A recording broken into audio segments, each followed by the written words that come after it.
Jadi kami termasuk prasetya rupiah yang apa, mengeluarkan dari berbagai jenis sihir, baik sihir jin, sihir gila, sihir penyakit, sihir mahabbah, sihir pelet, sihir perceraian, sihir pengantar ekonomi dan sebagainya. Ketika sihir itu masuk ke dalam tubuh manusia, pasti ketika diruqyah akan ada reaksi, baik itu muntah, pusing, gemeter, atau batuk-batuk, ataupun sendawa, ataupun dia kesurupan. Kesurupan itu juga ada yang memang jin yang masuk sendiri, juga ada yang masuk karena dikirim oleh seorang dukun atau seorang peneliti. Sebenarnya itu fungsinya untuk membantai ataupun mengajukan target. Tapi insya Allah atas izin Allah dengan apa dan rupiah ayat-ayatnya Allah semuanya dapat teratasi. Nah, kalau ingin menangani ilmu hitam itu mendingan kita belajar ilmu putih dari Allah Taala dan pasrahkan kepada Allah, insya Allah kita selesai. Berarti kalau surupan itu ke rasupan jin. Iya, ketika si pasien kita rupiah, ketika di dalam tubuhnya ada jin, itu pasti reaksi, pasti akan ada kesurupan. Ya, yang masuk itu macam-macam, ada khotamnya sendiri, ada yang hasil wirid, ada yang hasil leluhur dari mbah-mbahnya, ada yang memang kemasukan dari suatu tempat, atau ada yang memang dikirim oleh seseorang. Dan fungsinya pun beda-beda. Ada yang sifatnya dari khotam leluhur sifatnya hanya membantu ataupun menjaga dirinya, itu nggak baik menurut saya. Kalau memang kiriman dari para dukun itu biasanya lebih ke arah target membantai. Kalau sifatnya sihir penyakit pasti akan bikin si penderita itu kesakitan atau si penderita itu mengalami hal-hal yang buruk. Ada juga sihir pelet atau sihir pengasihan, membuat si target itu terbayang-bayang, tergila-gila kepada si yang mengirim, yang dimaksud itu. Kalau sihir penghancur ekonomi itu biasanya hancurkan ekonominya, usahanya, itu juga ada yang dari sihir. Jadi semuanya itu bersama dengan bangsa syaitan. Obatnya adalah kita kembali kepada Allah Taala dengan metode syariah, yaitu dengan cara ruqyah.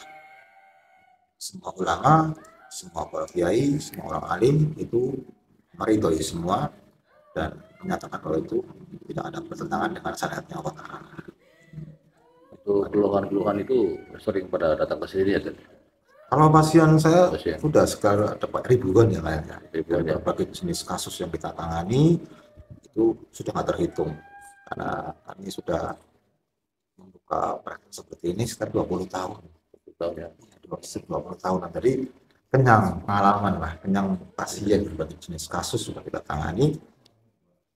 Ya pastinya beraneka ragam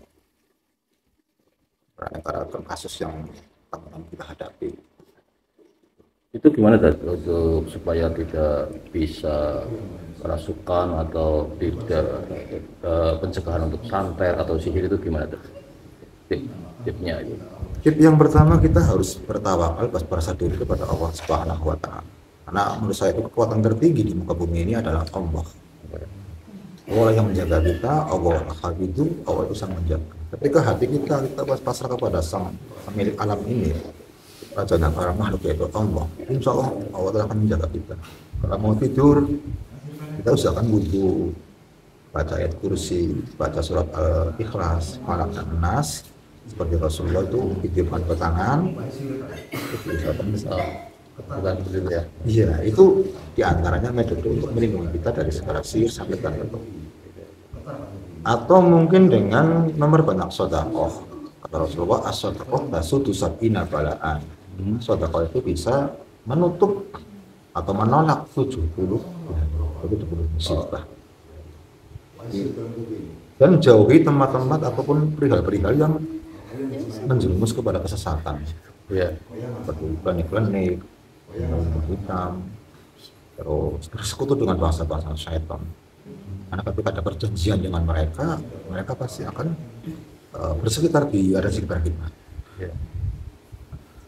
Untuk penanganan tersulit yang gimana Dad? Yang terkena santet atau sihir? Setiap kasus yang kita tangani itu ada yang memang ada yang susah, karena ibaratnya begini, ketika ada orang kerasukan jin, itu juga ada yang gampang, ada yang susah. Orang yang terkena sihir penyakit pun ada yang gampang, ada yang susah.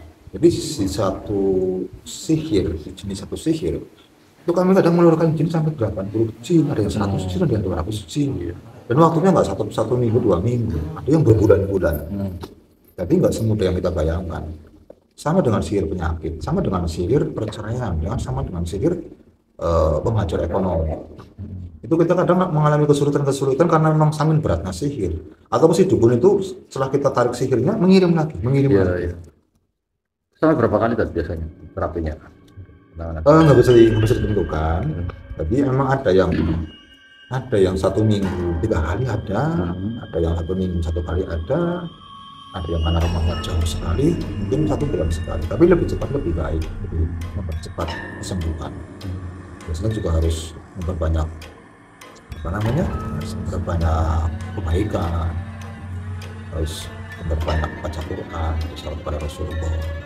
Itu trik-trik untuk supaya mempercepat kesembuhan ketika terkena sihir. Ya, nama lengkap tadi. Nama saya, Nama lengkap ya. nama lengkap saya Ahmad Pori dari Desa Pecinan, Kelurahan Wanacala, Kecamatan Sombong, Kabupaten Brebes, Jawa Tengah, Indonesia. Untuk buka praktek setiap hari apa? Kamu buka praktek 24 jam. 24 jam ya. Ada liburnya enggak ada?